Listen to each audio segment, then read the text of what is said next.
How are you, folks? Dave Brown here with the New Populist. Thank you again for joining me. So, out in Singapore, we have the world defense ministers gathering to talk about global security and global defense cooperation. And the biggest thing coming out of that is the fact that the defense minister for China, Li Shangfu, will not sit down and talk formally with Lloyd Austin, who is the U.S. Secretary of Defense. Now, one thing I talk about often is the fact that we, the United States, have a sort of hypocritical or a double standard with how we deal with the rest of the world.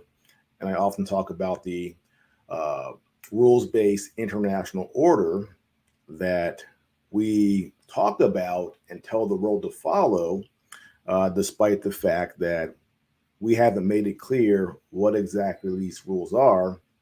And the rules that we claim to, follow and push, we ourselves break them whenever we want. So, with that in mind, I want to play a clip from Li Shangfu, the defense minister for China. I want you to hear what he says about the rules based international order. Check it out. Some country, however, takes a selective approach to rules and international laws. It likes forcing its own rules on others, and even attempts to constrain others with a convention itself has not acceded to. Its so-called rules-based international order never tells you what the rules are and who made these rules. It practices exceptionalism and double standards and only serves the interests and follows the rules of a small number of countries. A just and equitable environment for development meets the shared interests of Asia-Pacific countries. Anyone who attempts to fleece the flock or prey on the weak will surely be opposed by countries in the region. So clearly, China feels the same way I do about this rules based international order and how unfair it is. Now, with that as a backdrop, let's go back to why they will not meet with us and have talks, our two defense ministers. And this goes back to 2018. State Department clarifies not lifting sanctions on China's defense chief. The United States is not considering lifting current sanctions on China's defense chief, Li Shangfu, the State Department said Monday. And this article was written back in May of this year.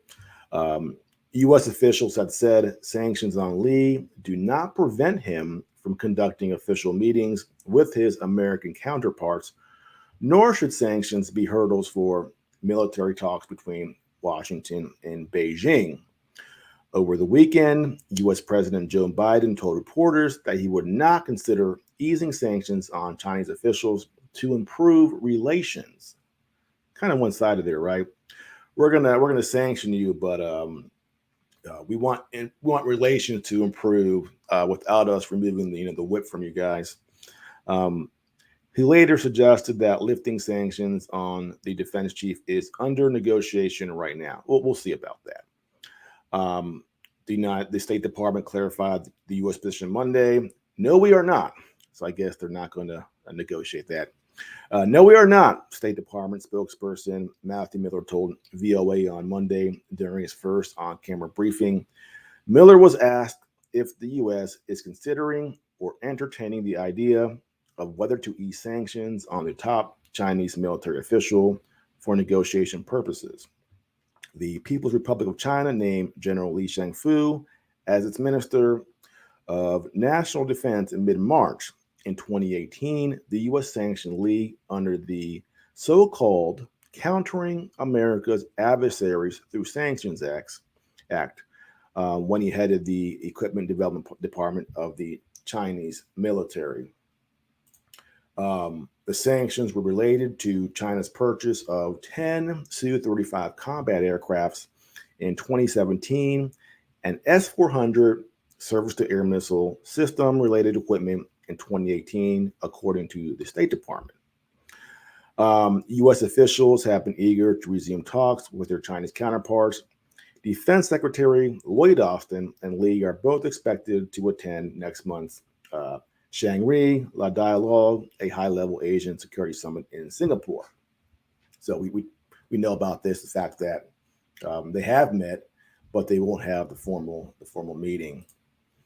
And China says China always firmly opposes illegal unilateral sanctions and has made it clear its firm position to the U.S. side.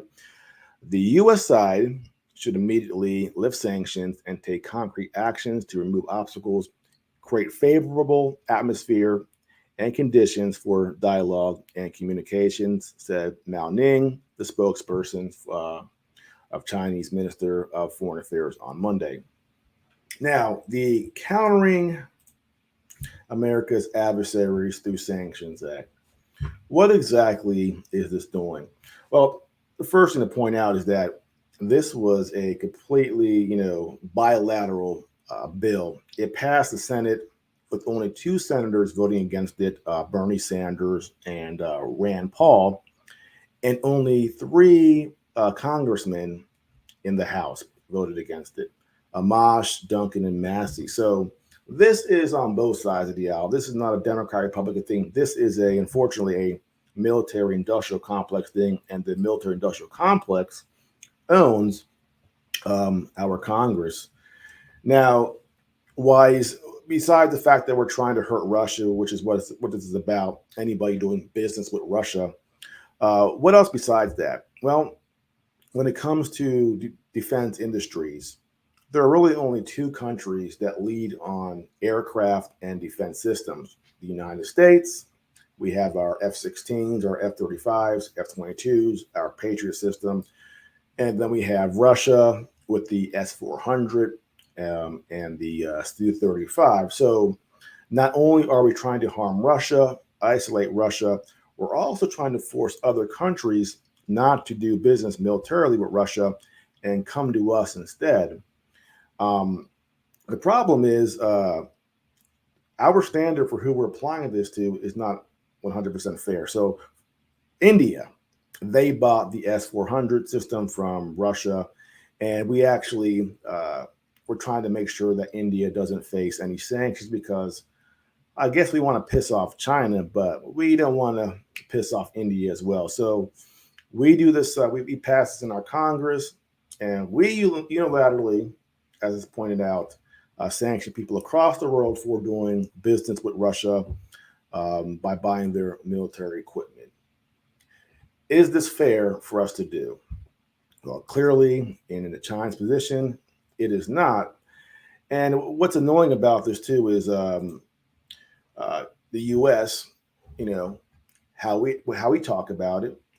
And Lloyd Austin says, and this is from the Associated Press, U.S. Defense Secretary says Washington won't stand for coercion and bullying from China. He says a cordial handshake over dinner is no substitute for a substantive engagement. So think about that. He's saying that we will not be bullied from China after we sanction the defense minister for China. So who buys that? I mean, can you blame the Chinese for being offended? So basically what we're doing is, imagine we're having a negotiation. You walk into a room. The United States, we're on a nice, comfortable chair, propped up. And right in front of us is a tiny little stool. And we say, hey, China, go sit on a stool there so we can have negotiations. And China goes, well, clearly there's not this mutual respect here. So come back and get us when you want to have a fair discussion. We're both on the same level. Until then, we're not going to talk. And I've said before in other videos, I don't blame China.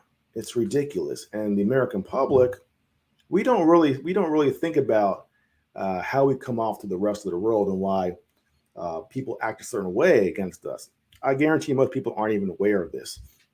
All they know is that China is being mean because they won't talk to us, when the real issue is the fact that we want China to come to the table and negotiate from a weaker position where they feel where they're being disrespected. And then if they don't do that, we say, well, you guys are being uncooperative. We're not going to stand for your bullying. Problem is, the rest of the world, they're watching and they understand how ridiculous that is. And that's why we're turning people off all over the place. And it's, as our position weakens and China's rises and India's rises and Iran's rises, more and more countries are going to break away, unfortunately, from the West.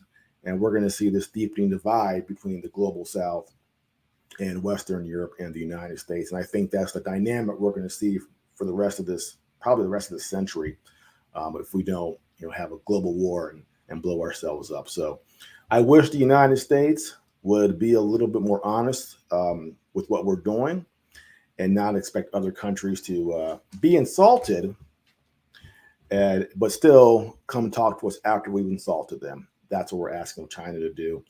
And they've rightfully said, come back when you want to speak on fair terms. So I don't blame them for that.